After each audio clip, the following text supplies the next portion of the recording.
Welcome to the Step by Step podcast by Hidden Strength. We really hope you enjoy this episode.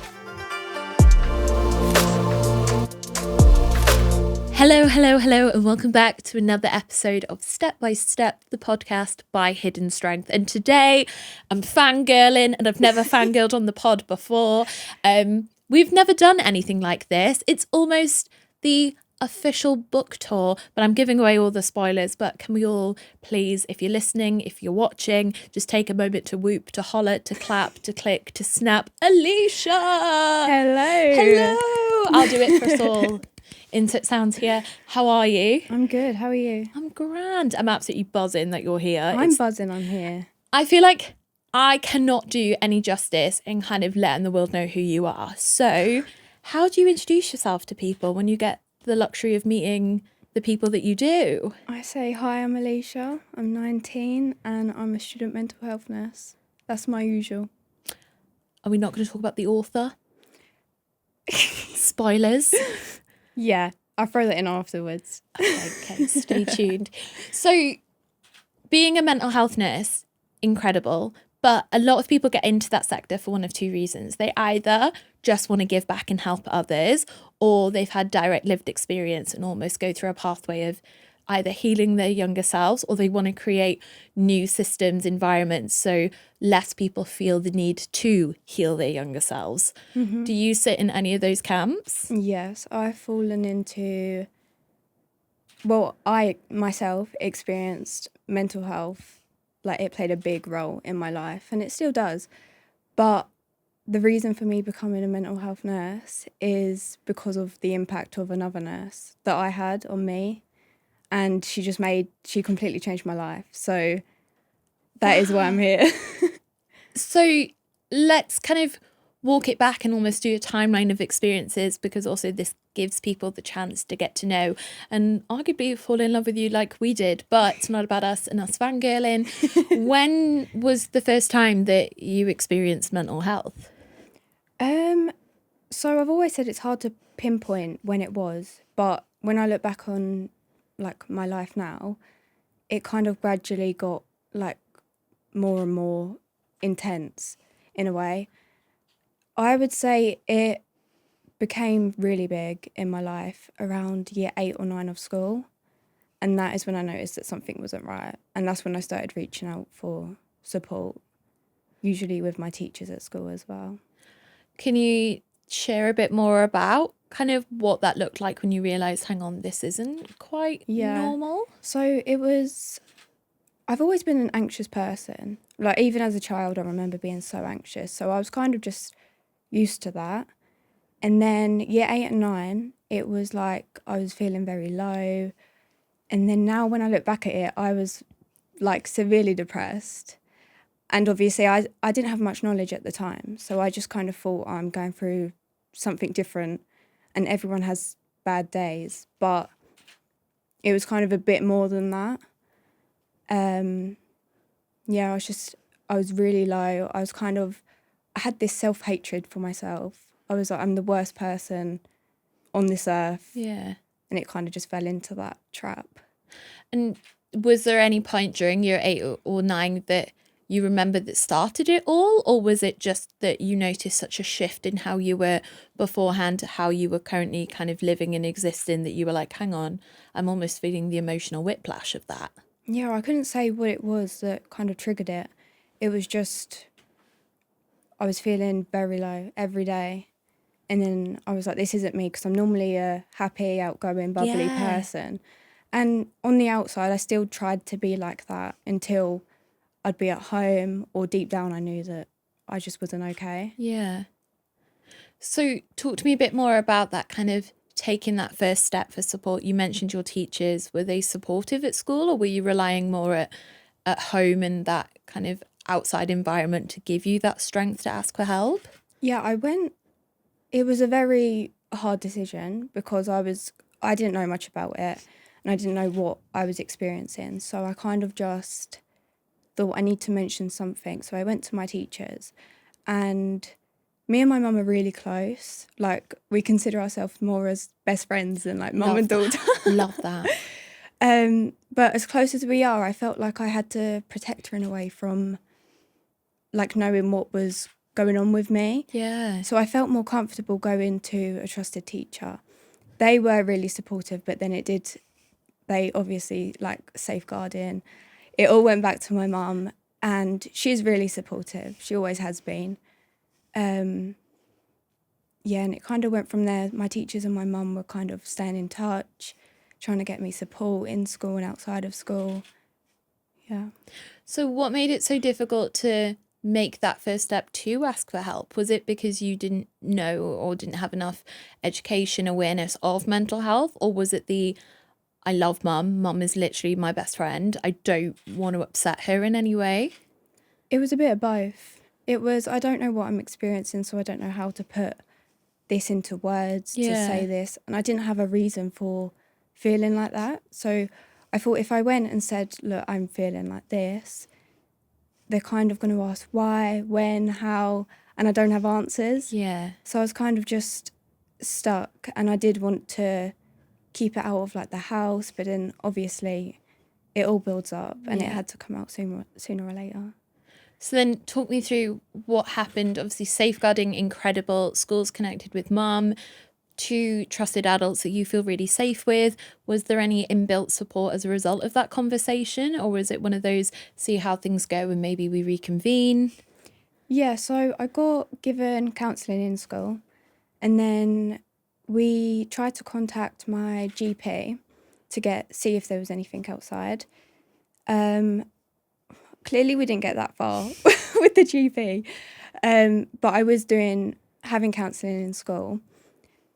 That kind of like was extended for a little while, but then I wasn't getting on with the counselling, so I was like, I don't really want to continue this. Yeah. And nothing had really changed with the way I felt. And then eventually more issues arose, if that's even a word. More issues came about, and then we contacted the GP again, and that is when my mum had been speaking to the school about a potential eating disorder, and my GP replied and said, that's just how a woman's brain works. Oh, let's take a moment. I'm going to collect the eyeballs from the back of my head. Okay. So when you said earlier about kind of issues, whether you could call it that, is that what you would call the beginning of the disordered eating disorder journey that you went on? Yeah, I would say so. And I think I was in year 9 when COVID happened, so it kind of made things worse. Yeah. And it wasn't until after COVID that I was with CAMS, and the treatment for the eating disorder really like started to occur. Yeah. But let's just go back to that GP and that reply. I hold a grudge every day. As you should. I mean, the NHS and GPs are incredible. They're such a strong pillar in our whole society. I mean, personal experience, I would not be alive without them from someone being so chronically unwell. But how do you reply? How do you respond? Like, what, besides utter disbelief? But yeah, me and my mum were both in utter disbelief. And it was her that was speaking to my GP on the phone. And considering the circumstances, which is another thing I really hold a grudge on, is he asked for my weight and height. And that's what happened before he said that. That's what he made his decision on. And that's what kind of, it threw me off because I was like, because I wasn't sure myself, and neither was my mum. Yeah. And it was kind of like, so what is going on in my head? Totally. If this is based on like measurements that are unrealistic for in that sense. Yeah. And even that and COVID and people even 6 years on, people are like, oh my gosh, COVID was 6 years ago. But like that impact and that ripple effect is still being felt today. And like, how would you describe kind of COVID, being in lockdown, no longer being able to go to school? How was that whole experience for you? I am a very big perfectionist. So my school grades were a big thing when I was in school. Yep. And like when it came to the online learning and learning from home, it was like my friends were like, oh, I'm not going to do my work today, or I'm not going to do this. And I was like, no, I have to get this done. I would do 9 till 3 as a school day because I was like, this has to be this way. Mm-hmm. Like nobody had control over that period of time. And I done everything I could to have that control because I wanted that routine. I wanted to know what was going on, basically. Yeah. And I didn't know it at the time again. But when it came to things like, going out for like a bike ride or something when we was allowed to, it was like I was trying to get in the exercise. It was like falling into behaviours that I didn't realise until now. Yeah. At the time, it was never a big thing because everybody was doing it. Like, people would stick on Joe Wicks in the morning and like do that. That's what we were given for our PE lessons, like as a substitute. But yeah. It's wild because thinking back to it, I'm like, yeah, that was just so normal. No one batted an Yeah. eyelid. So kind of using hindsight, and that is everyone's best friend and worst enemy in those situations, knowing what you know now and looking back and getting the opportunity to revisit all your experiences from the work that you've just done. How have you noticed kind of the impact that had on you, your mental health, your well-being? I think when I was in hospital, there was a task that we done to put a timeline to where I noticed everything and where it kind of unfolded and what we can pinpoint. And it was kind of then I realised, like when I think back to it now, this is when it all started to occur. And like I saw the bigger impact of it. Yeah. And it was during COVID. And then it unfolded from there. So talk to me about that impact. What does that look like now, knowing what you know? So at first it kind of, I had thoughts around where I was already like quite low, anxious. I think it stemmed from there, a lot of it. And then I kind of used food as in something I can control.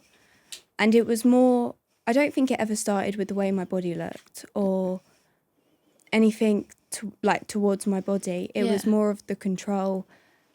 And I don't know how it managed to get so severe, but that's me looking back at it now, because at the time it was the biggest thing in my life. Yeah. And that's so common that you're definitely not alone in those experiences, because especially at that time where we were stripped of so much, when you were having the luxury of having full autonomy over a situation, people were taking that with both hands and being like that. But whereas for some people, it was like, I just need to get through the day, and that is survival. So it was locking in, blinkers on, just needing to get through the day and not knowing what that looked like, especially because there was so much unpredictability around. Nobody was being informed, or people weren't communicating with each other about kind of restrictions, what could we do, guidelines, etc. But you mentioned about being in hospital. Can you talk a bit more about where that comes in your story? Yeah, so I would say it was around April 2022.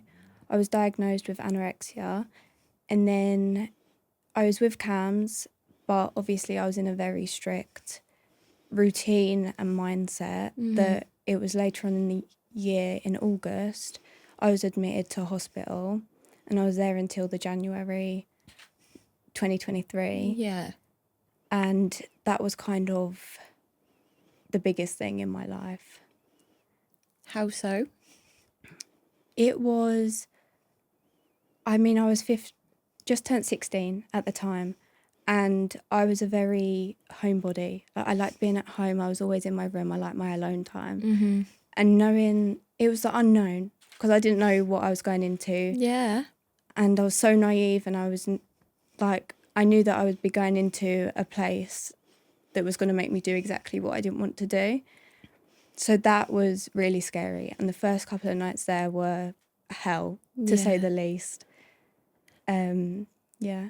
In that decision to go into hospital, were you able to have any input in that, or was it taken out of your hands due to how things I did have input into that, purely because I was so scared of what would happen otherwise. Yeah.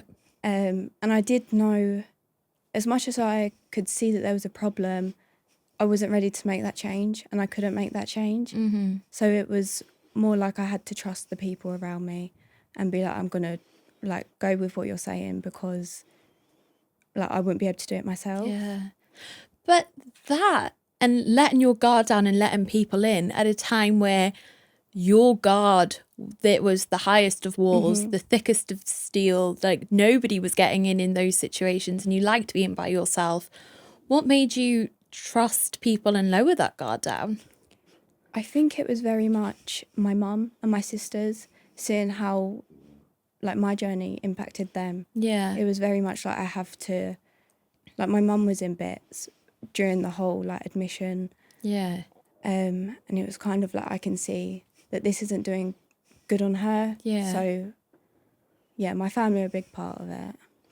And when you talk about your siblings, are you the eldest, youngest? I'm the eldest of 2 younger sisters.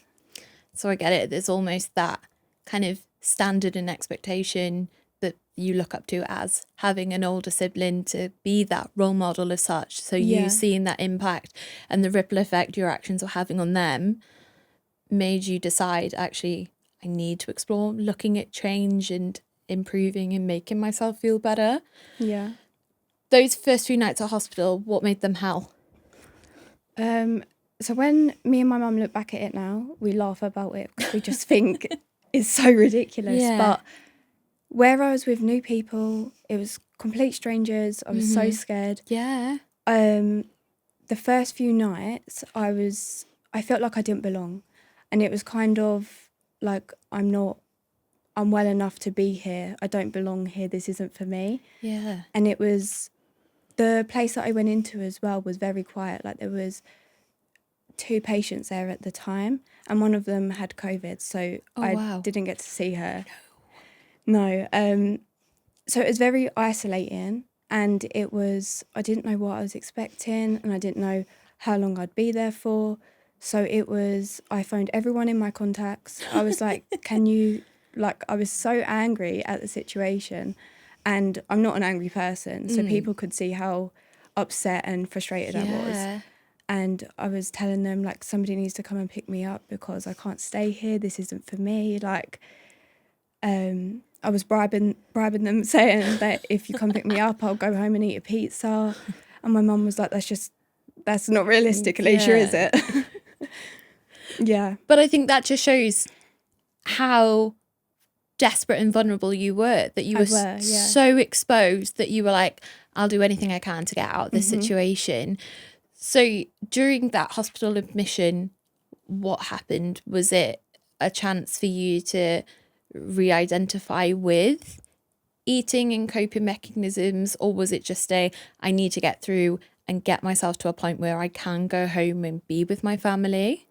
Yeah, so at first, after the first few nights and the first few days when I was still settling in, it was very much, I come to the realisation, I was like, this isn't a place for me. Like, I can see now how serious it is.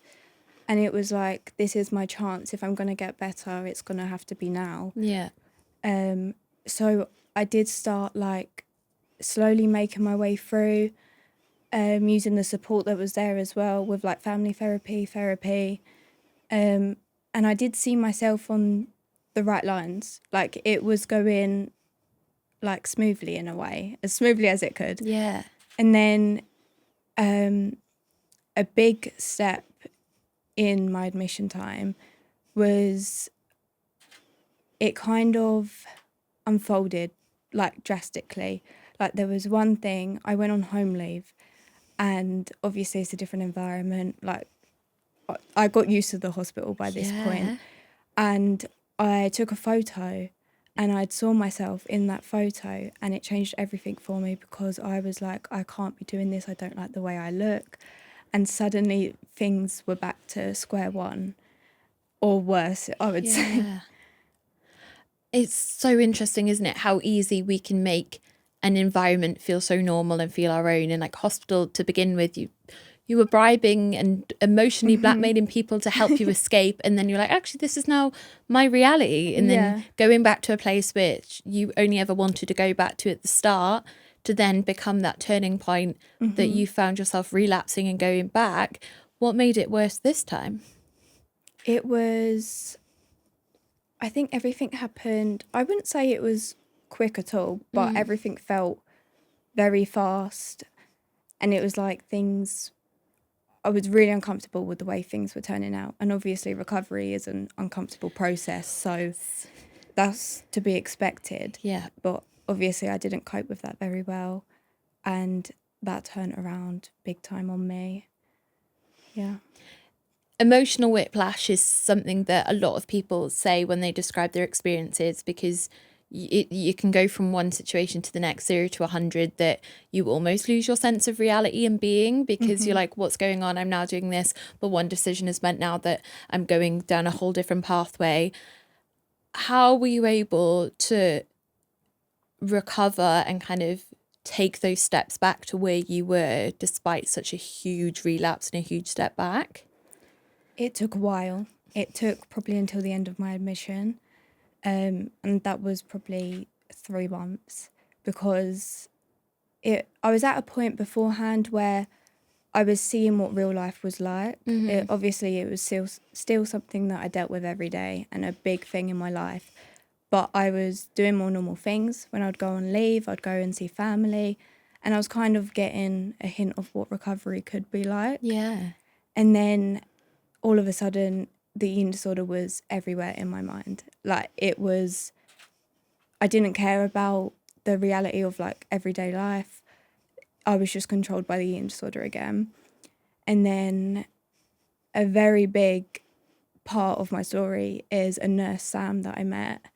She's like my favourite person. Yes. And she helped me through the whole admission, but through those 3 months, she was who I really relied on to help me get back on track.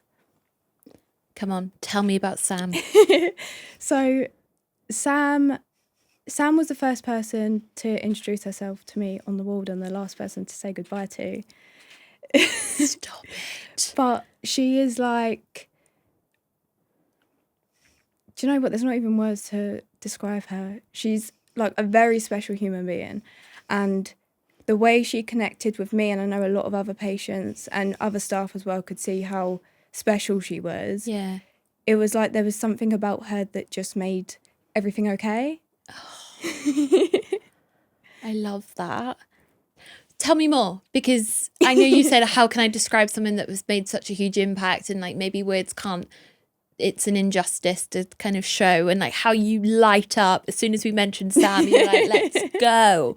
But having someone just be so human and introduce themselves and make you feel safe, kind of what impact did that have on you? So it was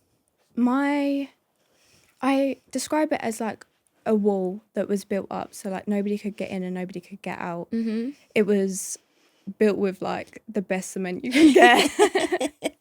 Like, it was really difficult. And even my mum at the time, who, if anyone, it would be her, couldn't get through to me. And it was like I still had that wall up and she couldn't even knock it down.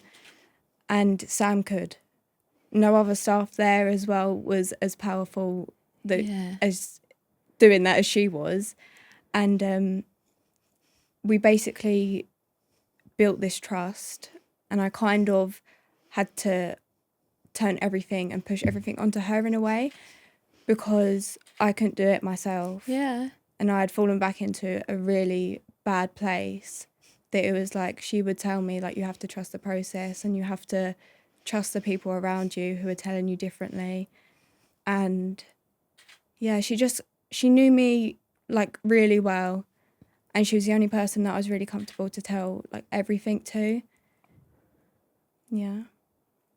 I get it though. It's that, and you say about kind of having to put everything on her, but how can people help you if they don't know what they're helping? So you do have to let a person in and let them carry some of that weight to make that journey easier, to make it more feasible and make it more realistic, knowing it's not you doing it by yourself. So it all completely makes sense and check out. But is Sam still a part of your journey today?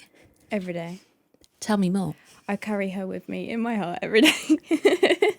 It's cringy as that No, sounds. I love it. I love it because people talk about admission through like other people's experiences and being experts by experience and saying they've either had incredibly awful times or they've had great experiences, not because of the systems, but because of the people. So this is just the perfect example of that, is that you will find those people that will make such an impact that you will never be the same again, but in the best way possible. Yeah. So tell me, how do you carry Sam around? Everything I do, especially like when I was first discharged, everything was new. Everything I was still getting used to everything. Yeah. And even when I'd have bad days, I'd be told by the people around me, what would Sam say right now? And I could hear a voice in my head telling me what I needed to be doing. Yeah. And even at home, when I wasn't seeing her anymore, like every day, she was still there supporting me in a way. And even now, I just think everything I'm doing career-wise is because of her. And I still think she's so special. So Yeah. Oh my gosh, I love this. Sam, you will be watching. We utterly love you. Looking straight at the camera and saying so. About your career, tell me more. So you've said that you're now studying to become a mental health nurse. Talk us through it. So September, I started uni, and it was like for the past few years, since then, it has been my dream. Yeah. Like mental health nursing is the biggest thing in my life that I can accomplish like now. And it was the biggest goal. It was one of the main reasons that I was able to push through, because I thought if I can't help myself, then I can't help others. I can't be going into this job when I'm not okay myself. And yeah, I've just finished my first placement, but there's a plot twist to that. I went into, because I thought uni is okay, but I think I'll really thrive when I'm on placement, because it's like hands-on experience. Yeah. And that turned out to be a virtual placement. Oh, wow. Which I never knew existed. Same.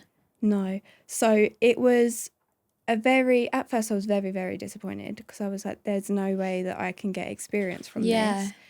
And then it turned out to be fine. Like, it was decent, not the same as it would, or that I was expecting. Yeah. But yeah, that was for 6 weeks, and it was 9 till 5 at home on a virtual placement, where it was more like the admin and the care planning. Yep. And all that. Yeah.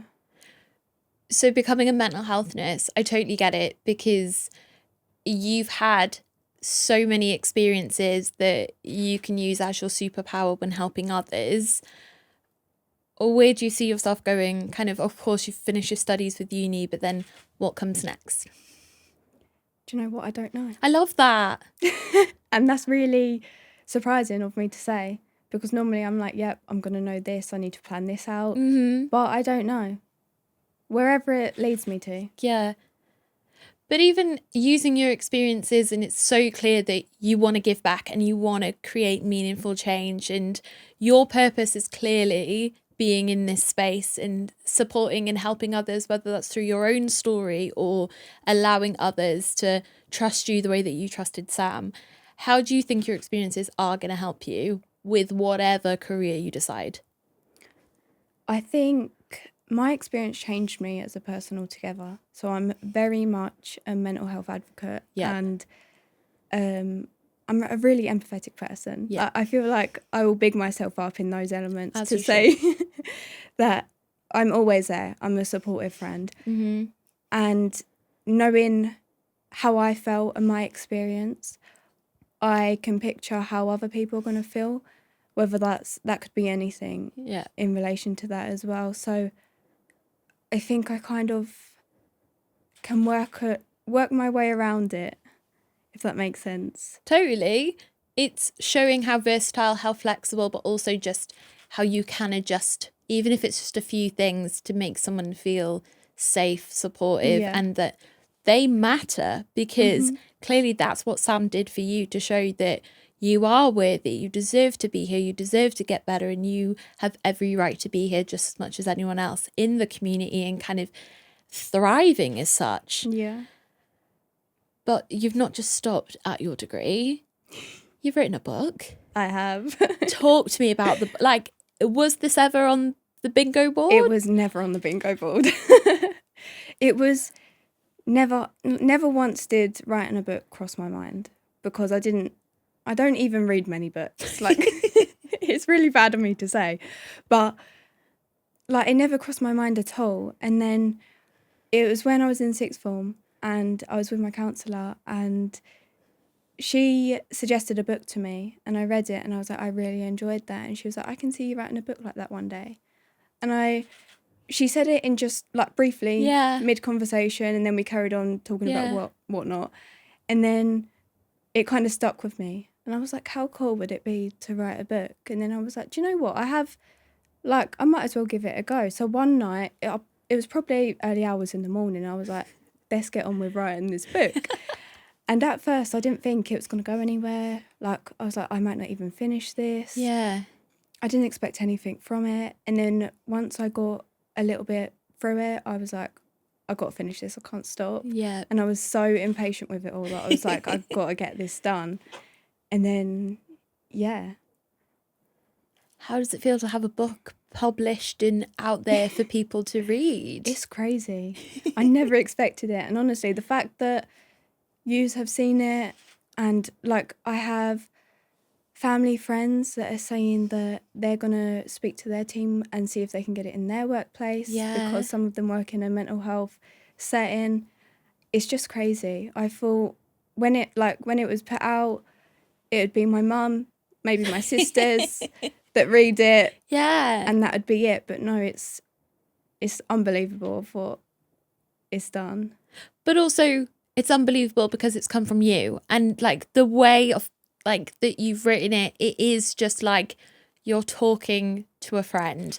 You don't put any formalities on it. You don't kind of mask it with clinical chat. Of course, there are some clinical words in there, of course, to explain your situation and make that as accurate as possible. But you're just talking as a human from one experience.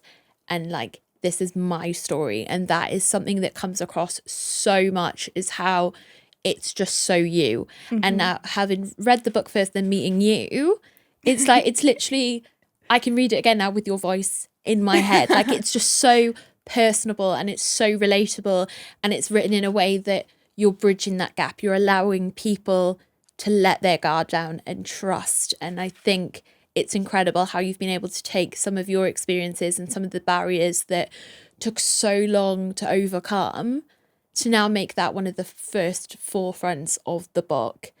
Because you read the first few pages and you're like, I like this person, I can trust her, yeah. Oh, I'm glad. Yeah. And it's like, you almost feel, I felt so privileged to be allowed an insight into your story. And obviously now people watching and listening will get that too, and they will go buy the book, link in bio.